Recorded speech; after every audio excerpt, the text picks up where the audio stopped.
Ұйықта қазақ, ұйқың сенің қанбаған. Міржақып та оятылмай жырыменен зарлаған. Басқа халы ояу болса, бізді ұйқы, бұл кеселге амал таппай, ашынамын, арланам.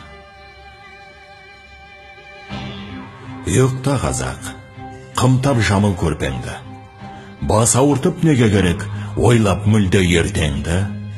Bir күн өтсе болды емес пе, қарын тоқ, қарын сипап қасы бердің желкеңді.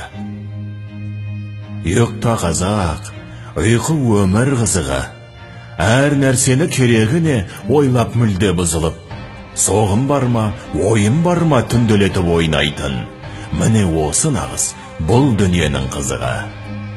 Ұйықта қазақ, депутат боп қалғыған, қимылдама, отырған сол қалпыңнан, баш шұлғыда көтере бер қолыңды, мұндай орын қай жерде бар, соған ғана лайықты табылған. Ұйықта қазақ, көзің салма кедейге, өз ұлтыңды жалқау халық дегейсің, қазағыңды қан жылатып итеріп, жағдай жаса қаңғып келген өгейге.